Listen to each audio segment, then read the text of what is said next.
Welcome back. आगे बढ़ते हैं और हमाद हसन साहब, मैं आपसे जानना चाहूँगा कि आईनी तरमीम के मामले में इस वक्त जो ले दे हो रही है उस पर हम बात कर चुके हैं, लेकिन आप क्या देख रहे हैं? एक जानिब ज़ाहिर है नंबर्स पूरे होने का भी मामला है, अब नंबर्स को लेकर भी बहुत सी चेमगोइयाँ हैं।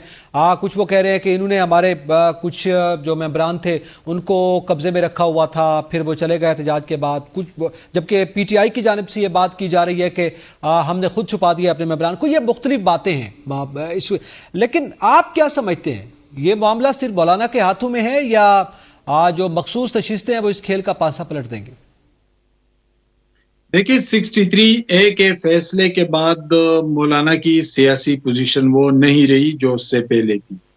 दूसरी बात यह है कि जो पीटीआई मेंबरान हैं तो खुसूसन पंजाब से ताल्लुक रखने वाले वो इस पर नजर रखते हैं कि पंजाब में पीटीआई का पॉपुलैरिटी लेवल किस पोजीशन पर है।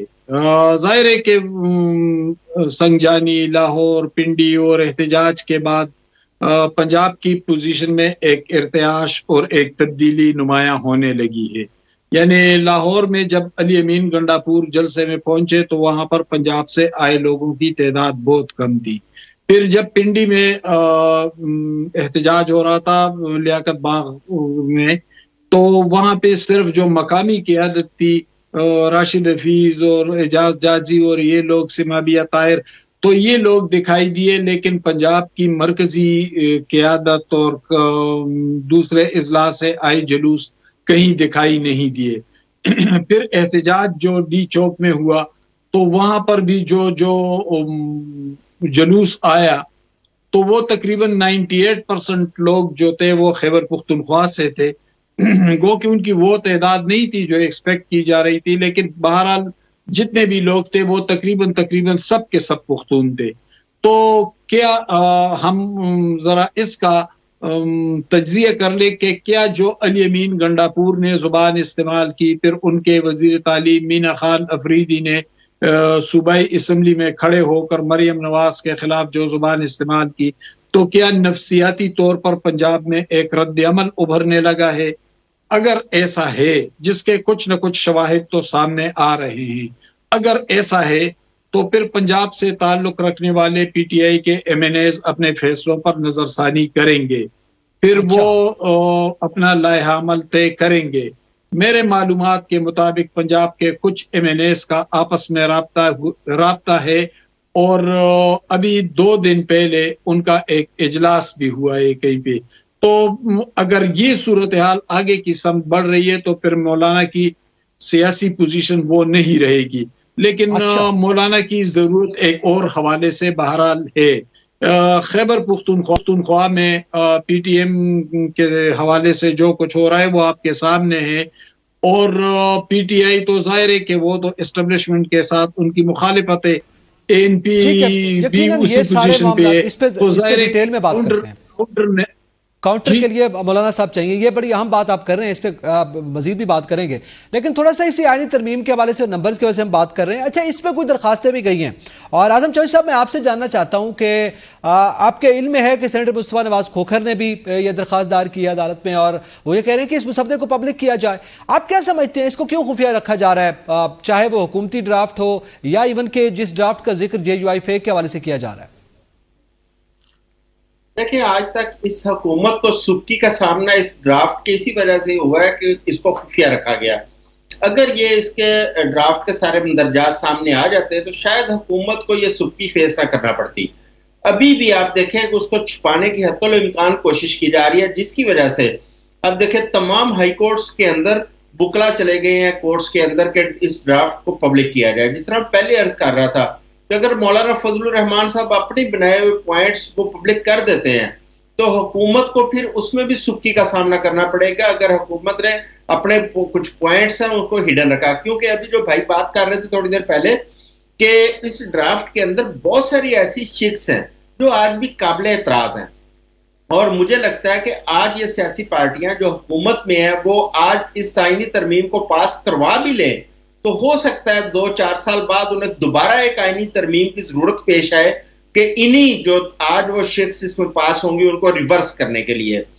तो इसलिए हुकूमत को अभी सोच समझ कर ایسا ایک مسودہ اچھا تیار کرنا چاہیے. اس میں یہ جو بیان بلاول بھٹو زرداری کا بھی سامنے آیا، وہ آرٹیکل میں 51 کے حوالے سے اور 8 کے حوالے سے بھی، تو انہوں نے یہ بات کی ہے کہ کچھ مسلم لیگ نون کے حوالے سے یہ چیزیں تھیں، لیکن جے یو آئی فین اور پیپلز پارٹی دونوں نے اس کو رد کیا ہے. تو کیا آپ سمجھتے ہیں کہ اب Peoples Party J U I فے پی ٹی آئی کے قریب ہو سکتے ہیں؟ اچھا، میرا خیال ہے کہ یہ کوئی کسی کے قریب نہیں ہو پائے گا. اس میں یہ اپنی اپنی ایک سروائیول کی لڑائی ہے جو سارے لڑ رہے ہیں، کیونکہ حکومت کا تمام تر دارومدار اس آئینی ترمیم اور قاضی صاحب سے وابستہ ہے. اسی طرح جو پی ٹی آئی ہے اس کا دارومدار سارا یہ ہے کہ آئینی ترمیم پاس نہ ہو. جس طرح 63 کے فیصلے پہ پی ٹی آئی کو اس وقت مشکلات کا سامنا، اپنے ایم این اے چھپانے پڑ رہے ہیں، بھاگ دوڑ کر رہے ہیں.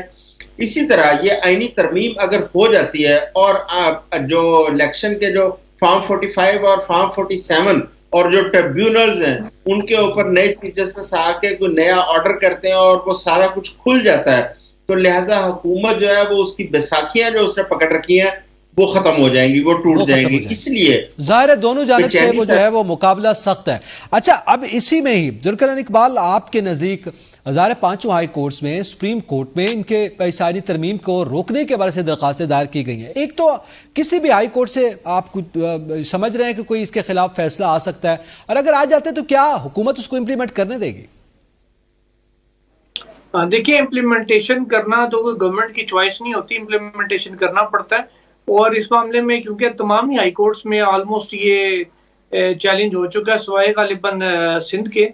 تو سب سے انٹرسٹنگ ڈیولپمنٹ ہوئی ہے کے پی میں، جہاں پہ پشاور ہائی کورٹ نے 27A کا نوٹس جاری کیا ہے صوبائی حکومت کو اور وفاقی حکومت کو، اٹارنی جنرل آف پاکستان کو آئینی ترمیم کے معاملے پر.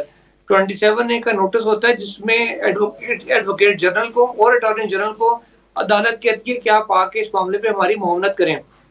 اور 27A کا نوٹس اس صورت میں جاری کیا جاتا ہے جب عدالت اس معاملے کو آگے بڑھانا چاہے یا سمجھ لیں کہ دبے لفظوں میں اس کو قابل سماعت قرار دے دے درخواست کو، تب اس معاملے کے اوپر آیا جاتا ہے کہ اٹارنی جنرل کو بلا کے ان سے ابتدائی ان کے کمنٹس لیے جاتے ہیں کہ وہ بتائیں کہ کس طریقے سے وہ عدالت کی معاونت کرتے ہیں اس معاملے پہ.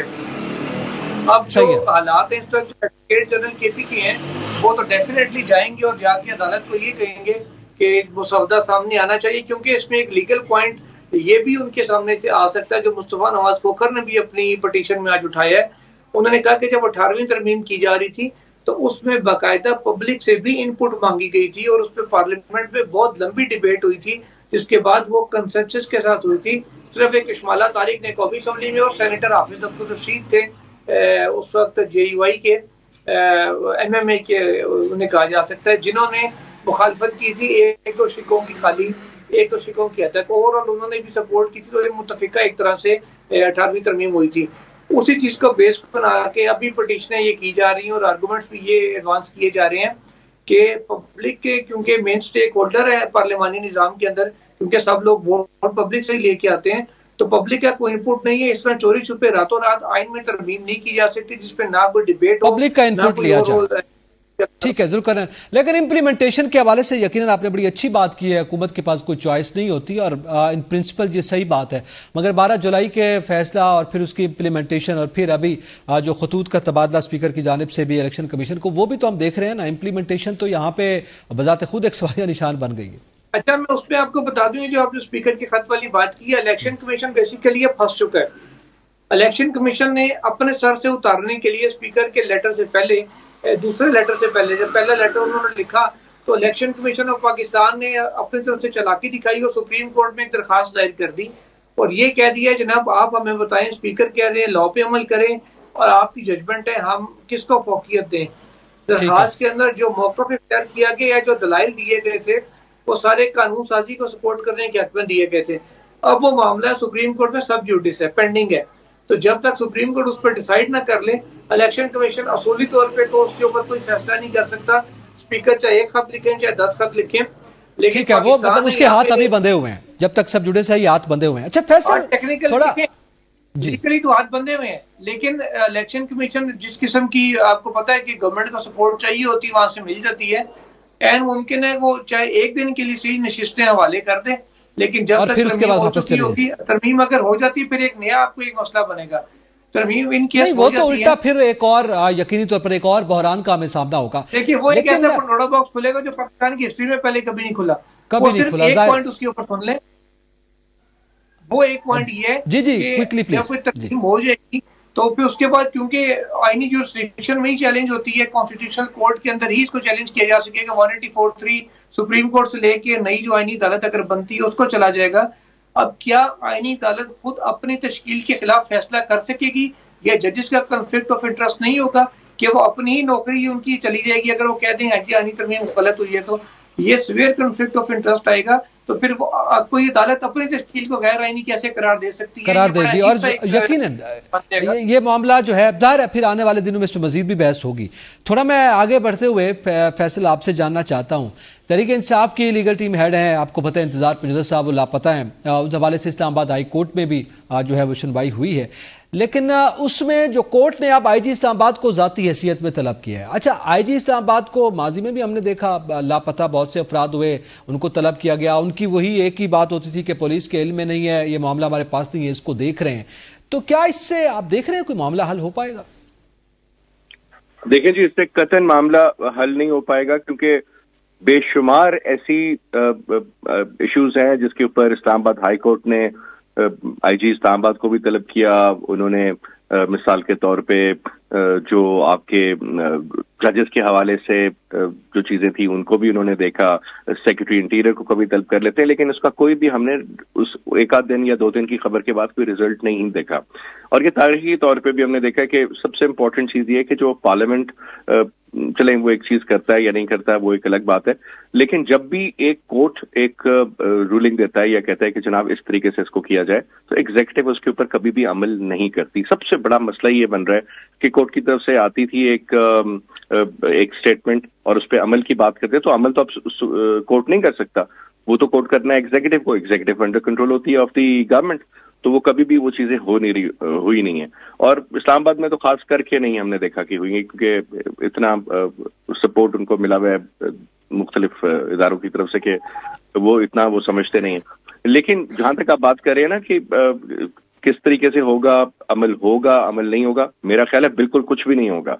आप देख लें जो बलूचिस्तान हाई कोर्ट ने जो बात की है, उन्होंने भी यही बात की है कि जी तरमीम जो है बुनियादी तौर पे जो भी पिटिशन जनरली, सिर्फ बलूचिस्तान की बात करें, जनरली बात कर रहा हूँ, अदर देन दी सिंध का जो है उसके अलावा सबने, कि ये बुनियादी तौर पे जो आपके जो पावर है कोर्ट्स की, उसको स्नैच किया जा रहा है। Let me use this word, snatch किया जा रहा है, ताकि वो बिल्कुल एक ऐसा इदारा बन जाए जो कि मरून मिन्नत हो पार्लियामेंट के या मुख्तलिफ सियासी जमातों के या मुख्तलिफ हुकूमतों के, कि जो उस तरीके से वो चलेगा। मेरा नहीं ख्याल किसी भी सूरत के इन चीजों पे अमल होगा, क्योंकि जो पावर्स ये करवाना चाह रही है ना जी, दे आर सो कनेक्टेड, वो इतनी पावरफुल हैसियत है उनकी, और आज से नहीं है कि इसी साल हो गया, इसी हुकूमत में हो गया, हमेशा से था। लेकिन अब थोड़ा सा सामने नजर आ रहे हैं कि वो हमें वो हाथ नजर आने शुरू हो गए हैं, जो सारे वो जो कहते थे ना पपेट और पपेटियर्स का एक हिसाब होता है कि पपेट तो आपको नाचता हुआ नजर आता है, लेकिन पपेटियर जो असल किरदार होता है वो पर्दे के पीछे होता है और वही सारी गेम कर रहा होता है। तो वो इतनी पावरफुल अथॉरिटीज हैं कि वो हमें तो सिर्फ पपेट ही नाचता हुआ नजर आता रहेगा, ये नहीं पता चलेगा इसको नचाने वाला कौन है। तो ये देखना पड़ेगा। अच्छा, इसमें तो जाहिर है अभी फिर कुछ बड़ी इंटरेस्टिंग सूरत हाल भी डेवलप होती है बाज़ दफ़ा, उस पर भी हम बात करेंगे कि अब जाहिर है जो लापता होता है वो कुछ केस सर वो खुद जाहिर भी हो जाते हैं और फिर वो ये भी कहते हैं कि वो लापता नहीं हुए थे, वो यहाँ थे वहाँ थे। तो जाहिर है इस किस्म की सिचुएशंस भी अब क्रिएट हो रही हैं, इस पर भी हम बात करेंगे। और इसके अलावा हम जो इस सिनेरियो पर इसके असरात मुरतब हो रहे हैं उसका भी जिक्र करेंगे। ब्रेक के बाद साथ रहिएगा।